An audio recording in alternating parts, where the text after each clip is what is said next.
નમસ્કાર મિત્રો, આજનો આપણો ટોપિક છે વિદ્યાર્થીઓમાં વાંચન સંસ્કારની ઘટતી ટેવ.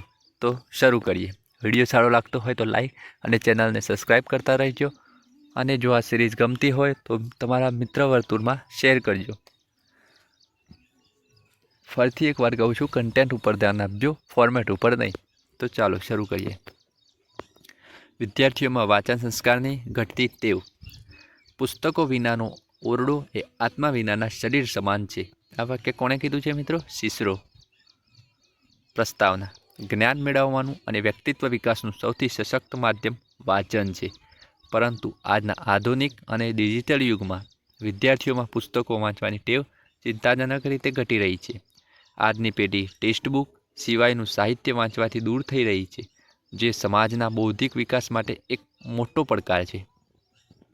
વાંચન સંસ્કાર ઘટવાના મુખ્ય કારણો: ડિજિટલ સ્ક્રીન અને સોશિયલ મીડિયાનો અતિરેક.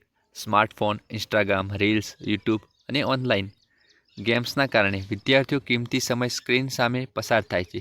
પુસ્તકના પાના ફેરવવાની મજા હવે સ્ક્રીન સ્ક્રોલિંગમાં બદલાઈ ગઈ છે.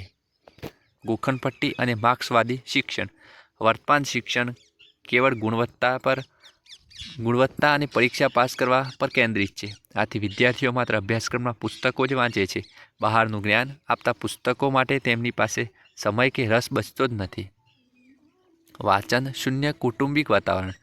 ઘરોમાં પુસ્તકાલયની સંસ્કૃતિ નાશ પામી છે. માતા પિતા પોતે પણ પુસ્તકો વાંચવાને બદલે ટીવી કે મોબાઈલમાં વ્યસ્ત રહેતા હોવાથી બાળકોમાં વાંચનના સંસ્કારનું સિંચન થતું નથી. ઘટતી વાંચન ટેવની નકારાત્મક અસરો. વિદ્યાર્થીઓની એકાગ્રતા અને કલ્પના શક્તિમાં ગંભીર ઘટાડો થાય છે.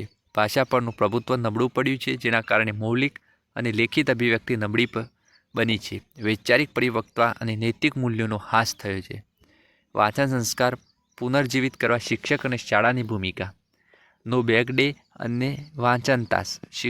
રાષ્ટ્રીય શિક્ષણ નીતિ 2020ના અંતર્ગત શાળાઓમાં દર અઠવાડિયે એક વાંચન તાસ રાખવો જોઈએ, જેમાં માત્ર ઇતર વાંચન કરવામાં આવે. ડિજિટલ અને આકર્ષક પુસ્તકાલયો. શાળાની લાઇબ્રેરીને આધુનિક બનાવી તેમાં માત્ર ગંભીર સાહિત્ય નહીં, પણ વિદ્યાર્થીઓને ગમે તેવી વાર્તાઓ, મહાપુરુષો, જીવનચરિત્ર અને કોમિક્સ ઉપલબ્ધ કરાવવા જોઈએ. વાંચન આધારિત સ્પર્ધાઓ. પુસ્તક સમીક્ષા, વક્તૃત્વ સ્પર્ધા કે વાંચેલું શ્રેષ્ઠ પુસ્તક જેવી પ્રવૃત્તિઓ દ્વારા વિદ્યાર્થીઓને પ્રોત્સાહિત કરવા જોઈએ. ઉપસંહાર. મોબાઈલ આપણને માહિતી આપી શકે છે, પણ જ્ઞાન અને સંસ્કાર તો પુસ્તક જ આપી શકે છે.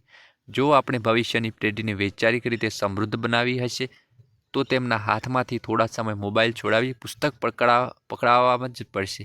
આ કાર્યમાં શાળા, શિક્ષક અને પરિવાર ત્રણેયનો સંયુક્ત પુરુષાર્થ અનિવાર્ય છે. ધન્યવાદ મિત્રો. આની PDF ટેલિગ્રામ ચેનલમાં છે. પહેલાં સાંભળો અને પછી એકવાર વાંચજો, યાદ આવી જ જશે. જો ગમે તો વિડીયોને લાઈક અને ચેનલને સબસ્ક્રાઈબ કરતા રહેજો અને મિત્ર વર્તુળમાં શેર કરજો.